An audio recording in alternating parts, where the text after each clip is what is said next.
Um critério infalível de análise teológica é este: se Deus fez, é porque é o melhor.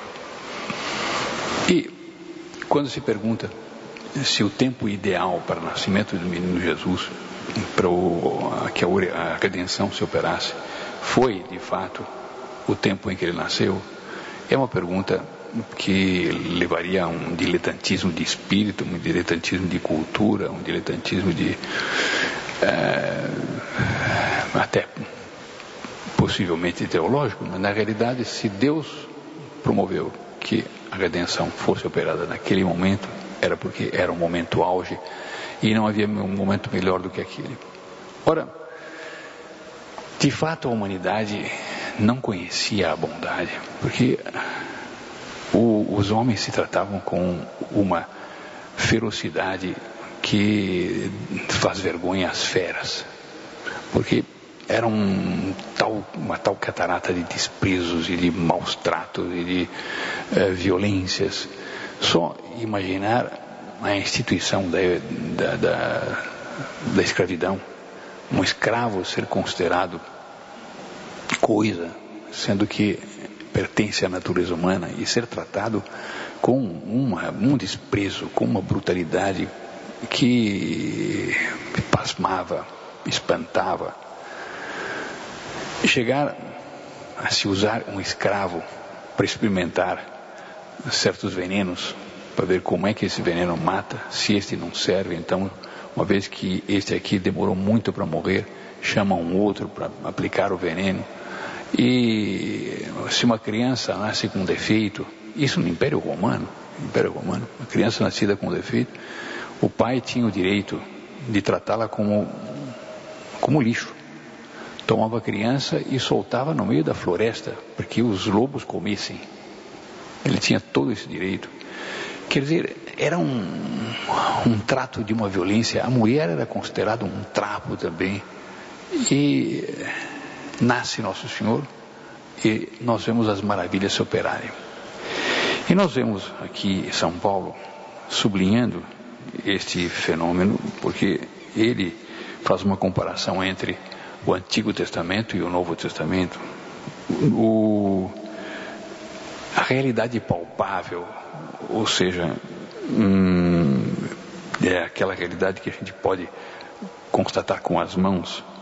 E ele diz: irmãos, vós não vos aproximastes de uma realidade palpável, fogo ardente, porque era o modo com que Deus se comunicava e se fazia sentir ao povo. Fogo ardente, escuridão, treva, tempestade, som da trombeta, voz poderosa, que os ouvintes suplicaram que não continuasse. E ficaram tão espantados com esse espetáculo que Moisés disse: estou apavorado e com medo. Moisés ficou com medo. E essa foi a maneira com que Deus se comunicava a um povo bárbaro, a um povo rude, a um povo que só aprendia à base do chicote, só aprendia à base da ameaça, só aprendia à base do terror. E é assim que Deus se comunica no monte em que eles estão esperando que Moisés suba. Antes de subir a essa cena toda, cena da natureza, ele compara este modo com outro modo.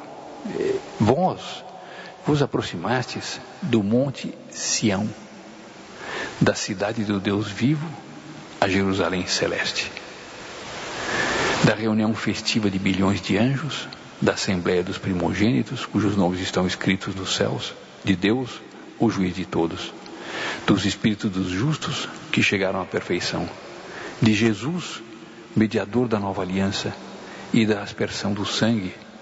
Era um rito antigo, mas aqui ele fala de modo simbólico, mais eloquente que o de Abel, que foi vítima também.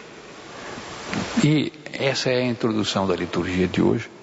E nós vemos dentro dessa liturgia o cântico do Salmo, que ao ser entoado custou para se entender qual era o significado das palavras, porque saiu ex-abrupto, e só mesmo na última das frases é que nós fixamos bem o refrão. Recordamos, ó Senhor, vossa bondade em meio ao vosso templo. E é a bondade que Nosso Senhor vem trazendo com a redenção, com a encarnação. E é essa bondade que nós estamos recordando no dia de hoje. E é em função dessa bondade que Nosso Senhor Jesus Cristo institui os apóstolos neste Evangelho e faz com que eles saiam, porque Ele chama os 12 e os envia 2 a 2, com uma série de recomendações de como devem proceder. São eles que vão transformar aquela barbárie toda em civilização.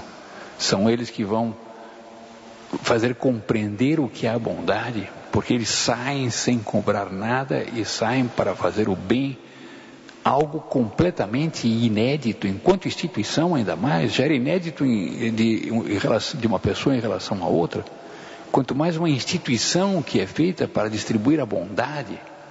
É assim que eles saem, e é por isso que a liturgia hoje recorda no seu salmo a bondade do Senhor no seu tempo.